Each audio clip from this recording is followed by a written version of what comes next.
Hello! Welcome back sa ating YouTube channel. This is Gabby's Vlog. It's a months na! Yay! For our today's video sa ating latest vlog tungkol sa trendy topics on good and bad news. But subscribe na to our YouTube channel. Gusto ko mag-likes, shares, comments, and views at aabutin na 500 subscribers. It's supported natin sa ating social media account. Latest vlog is 280, episode 280, entitled Trending Good and Bad News. Here's your vlog.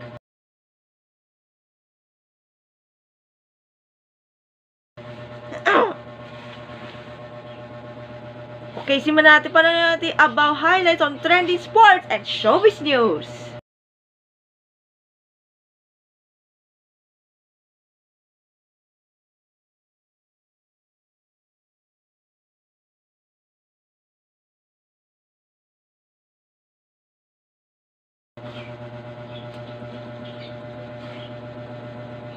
Okay, simulan natin. Una muna natin sa bad news or your sad news.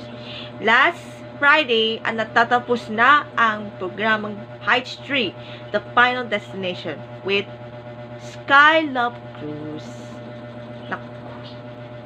We now rest in peace after killed by Tori Garcia or Tori Soler sa gunshot na sa likod ng katawan. While namatay yung character ni Timpos Romana na si Tori Soler na killed by the police na pampan shock na gunshot. Kaya don't be mad kahit na heaven na po lahat. No. That's heaven for Skylove Cruz. Will now rest in peace. For Luna Amor Cruz, makakasama ni Sky sa heaven. We love you so much. And alagaan pa rin kay Tanya and new husband ni Tanya, yung si Kiat Cipriano, pero sa High Street na. Live after High Street, una muna natin yung kay Gino Lucena manungkot dahil wala na po si Skylove Cruz sa character ni Angela Brillantes. Kasi 1 year after sa red anniversary ni Skylove Cruz. While Archie and Rox is now married with Riley, child named Argus. Si Z ay relasyon ng kapwa babae. Sila po sa Tir ay kinasal na sa Amerika kasi same-sex marriage wedding sa Amerika. Pero di pinayagan dito sa Pilipinas.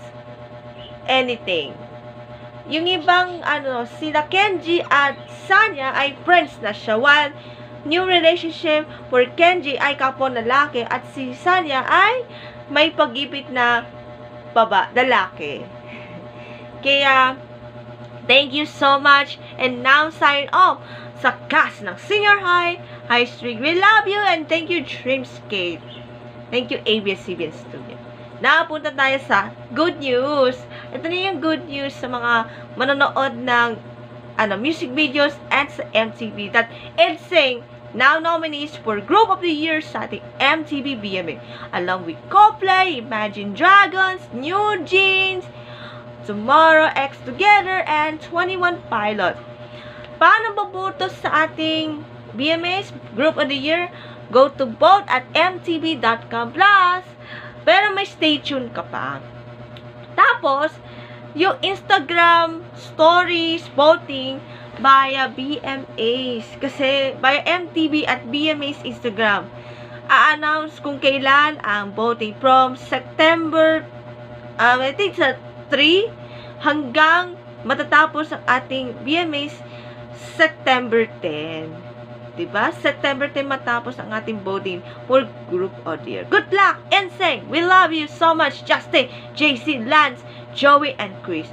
And another good news, the PBL Finals tomorrow na po! Yay!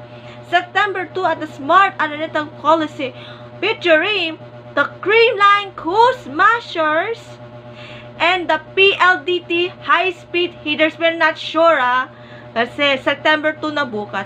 Nanalo siya against Akari Chargers and the Signal HD Spikers. Malalaman natin anong team kaya matcha-champ sa ating gold match bukas ng gabi. sa Smart Araneta Coliseum via One Sports, One Sports Plus, RPTV, and Pilipinas Live.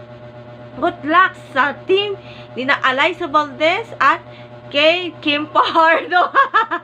Kaya good luck na lang bukas sa Araneta Coliseum. Maraming salamat. I hope to see you next vlog.